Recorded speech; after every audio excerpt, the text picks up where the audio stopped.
আপনি যখন মারা যাবেন শেষ ঠিকানা হবে কবর অথবা চিতা। কিন্তু যদি বলা হয় পৃথিবীতে এমন এক জায়গা আছে যেখানে ধনীরা পালিয়ে যাচ্ছে মৃত্যুর হাত থেকে বাঁচতে, এমন এক শহর যেখানে কর দিতে হয় না বললেই চলে। শুনতে অবিশ্বাস্য লাগলেও ক্যারিবিয়ান নীল জলরাশির পাশে হন্ডুরাসের রোয়াতান দ্বীপে গড়ে উঠেছে ঠিক এমনই এক স্বপ্নীল ও বিতর্কিত শহর, প্রসপেরা।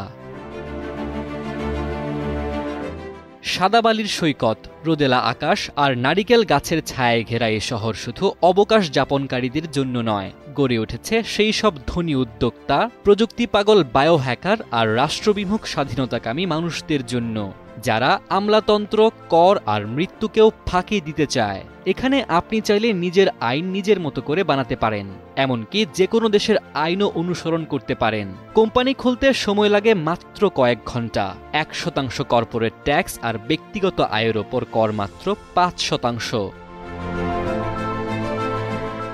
দ্বীপটিতে অনুমোদনহীন চিকিৎসা, জিন থেরাপি, বয়স কমানোর এক্সপেরিমেন্ট সবই চলতে পারে বৈধভাবে, ঠিক যেমনটি করেছেন প্রযুক্তি ব্যবসায়ী ব্রায়ান জনসন। তার মতো বহু ধনী মানুষ আজ প্রসপেরায় ছুটে যাচ্ছেন সম্পদ রক্ষা করতে।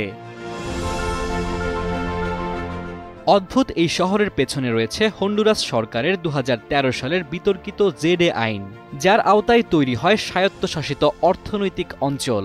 এই অঞ্চলগুলোতে আলাদা শাসন ব্যবস্থা, করনীতি এবং এমনকি আইনের ব্যবস্থাও পৃথক। প্রসপেরা তারই ফসল। এতে বিনিয়োগ করেছেন পেপালের সহপ্রতিষ্ঠাতা পিটার থিল সহ অনেক মার্কিন বিলিয়নিয়ার। কিন্তু স্থানীয়দের কাছে এটি এক প্রকার আধুনিক উপনিবেশ। অনেকে বলছেন একজন প্রেসিডেন্ট দেশের অংশ বিক্রি করে দিতে পারেন না।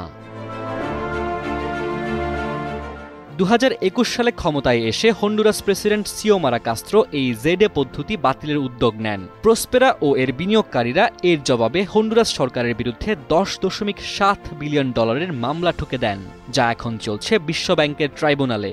একই সঙ্গে বিতর্ক আরও গাঢ় হয় যখন জেডের অন্যতম প্রবক্তা, সাবেক প্রেসিডেন্ট হার্নান্দেজ যুক্তরাষ্ট্রে মাদক পাচারের দায়ে 45 বছরের জেল পান। আর তাই প্রসপেরা শুধু একটি শহরের নাম নয়, এটি এক দৃষ্টান্ত, যেখানে উন্নয়ন আর বৈষম্য পাশাপাশি হাঁটে, যেখানে এক পাশে ধনীরা বানাচ্ছেন মৃত্যুর ফাঁক ফোকর আর অন্য পাশে দরিদ্ররা ভেবেই পাচ্ছেন না কবে তারা একমুঠো ভবিষ্যৎ পাবে। আর তাই প্রশ্ন জেগে থাকে, এই পৃথিবীতে উন্নয়নের নামে যদি মানুষই বাদ পড়ে, তবে সে উন্নয়ন কার জন্য? ডেস্ক রিপোর্ট, সময়ের আলো।